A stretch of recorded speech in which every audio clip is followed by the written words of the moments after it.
Hey everybody, Peppermint here, and welcome back to another episode of The Anomaly. Last episode, we spent the day with Ross, which was pretty uneventful but entertaining nonetheless, so maybe things will pick up a bit this episode. So let's go ahead and see what happens. My Sunday went by just like every other Sunday. I woke up late, cleaned up around the house, and ran some errands in town for my mother while she caught up on her sleep after working the graveyard shift. Oh, so I do have a mom. I do have parents. Is that the first time we've heard about our parents? But apparently she works nights, so maybe we just don't see her that often. Okay. She worked long, hard hours up at the local hospital, always complaining that they never hired enough staff, which made the job especially tiring and stressful. The least I could do for her was take care of the mundane housework. Later on in the evening, after finishing up the laundry, I decided to kick back at my computer and see what my social media accounts had in store for me today. Nothing but the usual plethora of memes and political garbage. Several minutes passed, and after lurking on numerous websites, I noticed a random post in one of my most frequented forums about a bizarre, almost indescribable humming noise coming from the sky. This again? It was a thread riddled with similar accounts of individuals hearing the same kind of noise and a similar number of zany conspiracy theories aimed at making sense of the whole thing. The US government is shooting mind control rays into the atmosphere. Better get our tinfoil hats ready. Alien spacecraft have arrived on Earth and are stealthily observing us from the skies. Earth is actually a simulation and we're experiencing glitches in the system that's keeping us in stasis. Sad thing is, I actually know people in real life who believe these things. Which, I mean, you can believe whatever you want, that's fine, but I find it very interesting. That's all I'll say about that. The list went on and on. Jeez, the shit people come up with these days, I swear. The familiar sound of my phone's buzzer broke my focus on the forum post. It was Ethan. What could he possibly want this late on a Sunday? Hey, did you hear about Sal or the girls yet? Can't say I have. Well, I just got a text from Lena. Apparently, two of the girls showed up to Sal's house to confront him. Imagine how awkward that must have been for him, lol. That's news to me. Do Ross and Val know about it? Ross knows for sure. Lena's his sister, after all. And Val already seemed to know by the time I called her. Girl gossip travels fast, I guess. No, I still don't trust Val. I think she got more involved than she was letting on. I really am out of the loop, huh?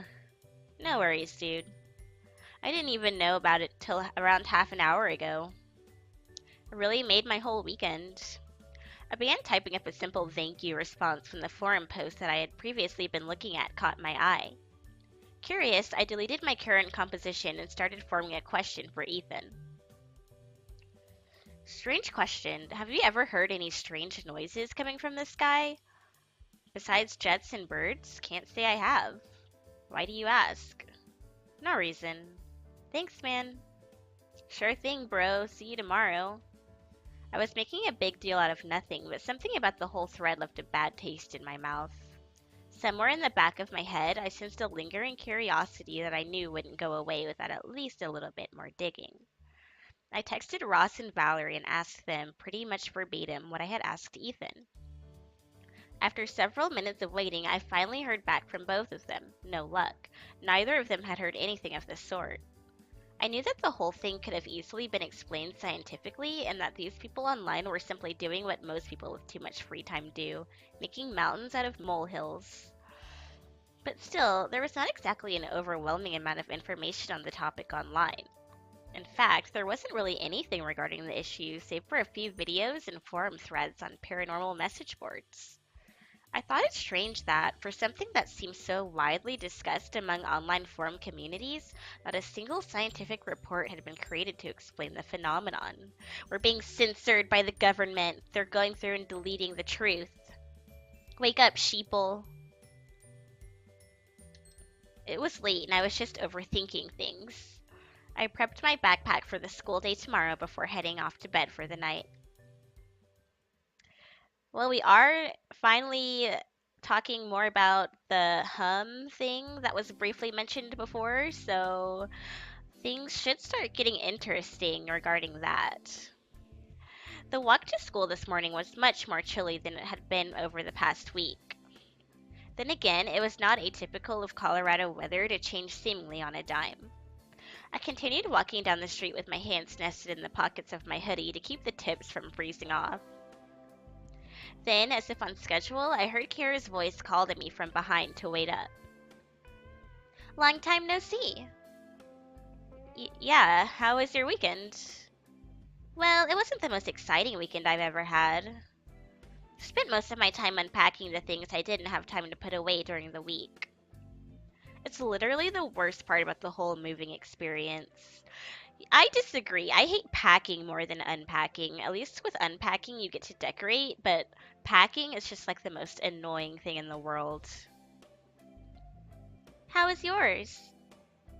Besides spending most of my Saturday at Ross's place, it was pretty uneventful for me too. Well, maybe we'll have to hang out on one of these weekends, huh? Her warm smile almost made me forget about the biting cold weather. I missed seeing her over the weekend, and despite the nagging mystery regarding her identity and personality, I was happy to finally get to talk to her again.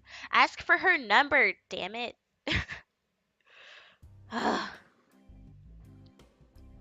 After taking our seats for homeroom, it occurred to me that I still didn't have Kira's number. Yes, ask for her number. I wasn't able to text her at all over the weekend, not that I probably would have anyway. Seeing as how we'll probably be seeing a lot of each other, want to exchange numbers? Good job, Tucker. I'm proud of you. Oh, how smooth. Of course. She took my phone and created a new entry in my address book with her name and number. Although we had only just met a few days ago, I felt a slight giddiness in my stomach at the thought of texting Kira. Before I could put much more thought into the idea of Kiera and I, some would call it a fantasy, the teacher began taking attendance, effectively silencing the morning chatter.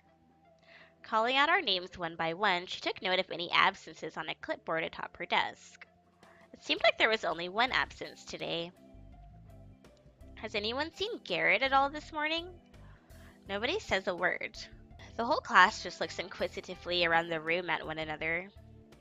Oh well, must be sick or something. I'll consult the office. And with that, the rest of the class again began talking amongst themselves while waiting for the bell to sound.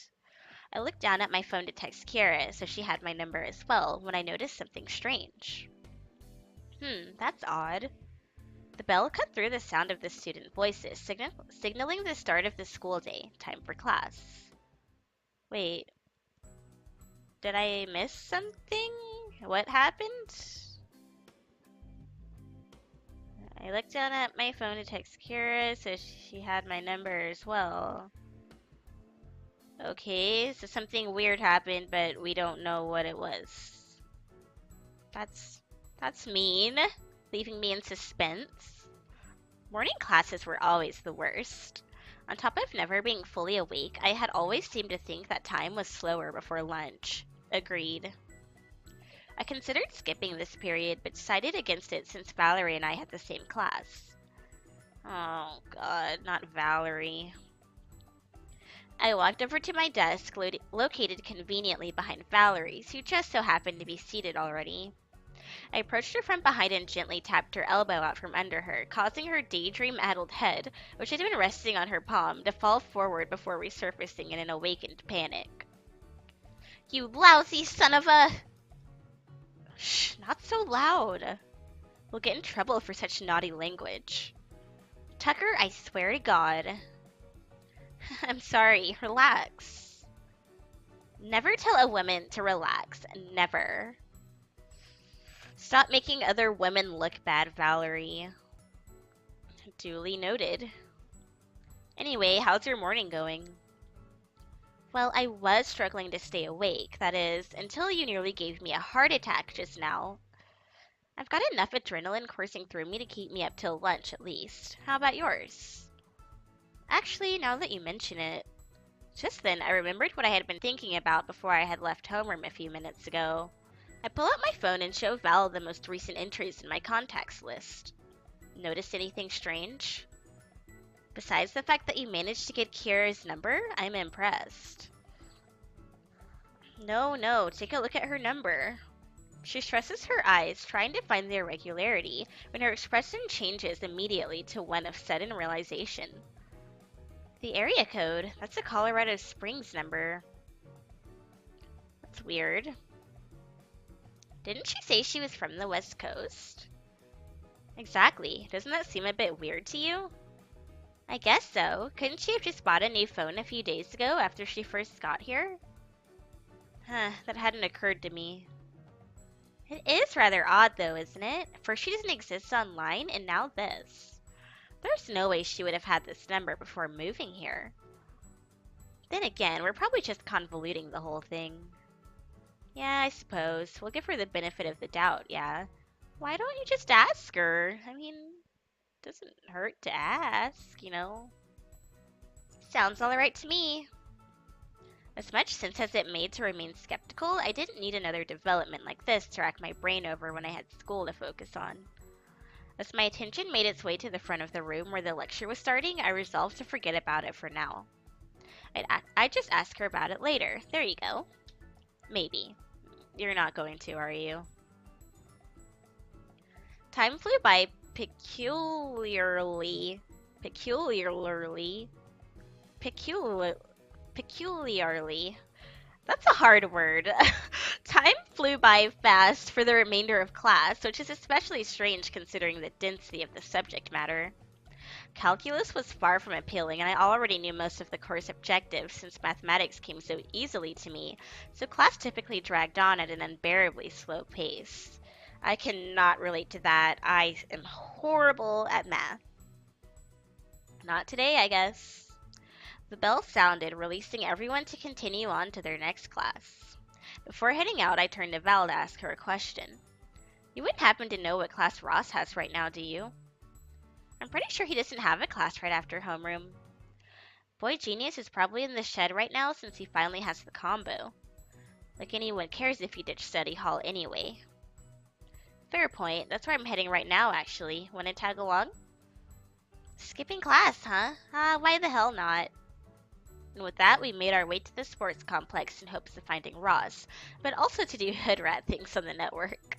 It was arguably the best use of our time, considering I'd likely be learning stuff I already knew, or could easily catch up on. Val and I arrived at the shed, which had been left unlocked, to find a completely empty room, devoid of any signs of Ross. That's strange. I honestly can't imagine where else he'd be. What's even more strange is the fact that the door was unlocked. God, Ethan would have a hissy fit if he found out. Just then, a faint rustling sound began to emanate from the far corner of the room, behind the small server racks. Damn it, don't tell me an animal got in here. I grabbed a baseball bat from a rack on the wall nearest the door and carefully meandered over to where the sound was coming from. Aw, come on, don't kill the poor thing. I'm just gonna shoo it off. Besides, we don't even know what it is. I neared the racks and began to peer over the top of them as I got closer and closer. Get out from behind my servers, you little... Server? I hardly... Okay, how do I find Ross's data in the game and delete him?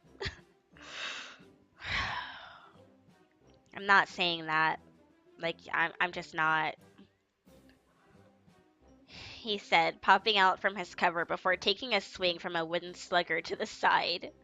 In the confusion and utter surprise of being leapt at, I sent Ross to the ground, clutching his arm in extreme discomfort. Shit, my bad. Kinda surprised me there, dude.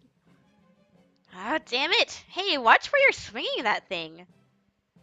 I help him up off the floor and back to his feet, making sure everything's alright. Oh my gosh, are you alright? He didn't break anything, did he? I'll survive, I think. Lord almighty, you've got one hell of an arm, Tuck. Maybe you could go a little easier on the swing next time, huh? Next time? I'm just kidding. Just kidding. Even when he was injured, wind knocked out of him and wheezing for air, he still managed to find a way to throw his own signature blend of humor into the mix. So what were you doing back there anyway? Just swapping out the wireless adapters for a few new ones I bought yesterday.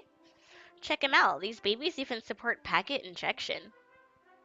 Whoa. Double whoa. Am I supposed to know what that means? Whoa indeed. Just finished installing them too, so you can both be the first to witness their true capabilities. But aren't we the only ones that'll be using our servers in the first place? I hope to keep it that way at least. We all gathered around the small KVM monitor as Ross booted up the newly upgraded servers for the first time. From a superficial standpoint, things looked totally ordinary, but a close look at the network settings told us that we were in business. Why don't we test them out? Are you thinking what I'm thinking? A good old-fashioned man in the middle? Oh, you know it. And it's the period before lunch, too, so there's likely a pretty decent number of people connected and active on the network. What does man in the middle mean? This game needs like an encyclopedia of terminology, because I'm not familiar with these words. Ross typed in a slew of commands into the terminal window, opening a variety of sessions aimed at capturing any packets on the network that might be of interest to us. Within a matter of minutes, we were met with success. Good God, this is great. Holy, we've really hit the jackpot. Look at all of this data. There's so much. That's what she said. Without hesitation, Val elbowed Ross in the gut before he could effectively finish his line, sending him to the floor for a second time. Thank you. She took his place at the console and started poring through all the transmission data. This is incredible. I don't even know where to start. You know how much easier this will make things for us? A whole hell of a lot easier. Recovering from his spill, Ross got up and lightly tapped the server rack in a haughty manner. And I spent around 100 for each of them, so they better be worth it. Ooh, that's a bit steep, don't you think? I mean, this equipment isn't exactly the greatest to begin with, you know. You don't need the best hardware to be the best hacker, Val. These puppies will definitely make things a hell of a lot easier for us, though. Don't mention puppies. Ethan might pop out of nowhere. Right, but aren't you worried that something might happen to him? None of us really put a whole lot of thought into the prospect of our equipment being stolen, mostly because none of us really cared too much. The equipment was mostly repurposed hardware that had been thrown together in great Frankenstein-esque fashion for one purpose, exploitation of the school's network. Now that Ross went ahead and gave our rig an upgrade, the thought of stolen equipment became a much greater worry than before. Well, I never really thought about that. Looks like I'll be taking a trip to the hardware store after school to pick up some locks. You two are welcome to tag along if you want. Oh, why not? It's not like I've got anything better to do after school on a Monday anyway. Count me in. Want to meet at the front gates as usual? For sure. We met up with the rest of the gang in the cafeteria and enjoyed a typical Cheyenne High lunch before I headed off to philosophy with Kiera. We got to class earlier than usual, which gave us time to talk freely without getting called out by Mr. Anderson. So, you have any plans for after school today? Yep, Ross and Val were going to take a trip to the hardware store in the mall to pick up locks for our servers in the shed. You're more than welcome to tag along if you want. As thrilling as that sounds, I'm afraid I'll pass this time. I told my old maid I'd be home for dinner tonight. That's fair. You guys done unpacking yet? Sure are. It was a long weekend, but it was definitely a productive one. Now I have all the time in the world to relax after school. It's gonna be so nice. I bet. Are you planning on doing any sports or club activities at all now that you're all settled in? You know, I didn't really put much thought into joining any sort of club. But if I had to choose, I'd probably see what I could do about joining the school's editorial committee. Editorial committee. Nerd. I love to write after all. Oh, like for the school paper? I didn't think anyone actually read that. Well, even if nobody read it, I'd still be happy with having something to write about. I'm not in it for the recognition anyway. So you're just really passionate about writing, is that it? Bingo! It's a pretty great feeling to tell the truth. It's like how you and your buds must feel when you're committing all those illegal activities on your computer. She said it with a laugh, nudging my side in jest. She's absolutely right, though. I never feel quite as great as I do behind a computer screen. I shudder at the thought of writing for my own leisure, nevertheless. Maybe you could show me some of your work sometime. I hate writing, but reading isn't so bad when it's not mandatory. Yeah, I mean, only if you really want. I bet she writes vampire fan fiction. She looks like the type. Well, I really, really want to. If you insist. I'll try to bring in one or two of my notepads tomorrow if I remember. I have a bad habit of writing things down by hand, but never typing them up. Sounds alright with me. I can even text you and remind you now that I actually have your number, too. Her number.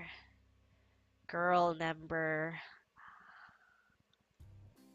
I remembered my earlier conversation with Val and thought for a moment about whether or not I should ask her about it. Nah, it's nothing. She'll probably think I'm some sort of nutcase if I ask her something like that. I quickly jump back into the conversation, but I'm almost immediately cut off by the bell signaling the start of the class period. Oh boy, philosophy, my favorite. Such enthusiasm. Alright, guys, I'm gonna end this episode here. Um, so more Kira mysteries, and we got to learn a little bit more about the hum thing. So I'm curious to see what happens next time, and I hope you guys enjoyed this episode. And if you did, don't forget to leave a like, and I'll see you next time. Have a great day.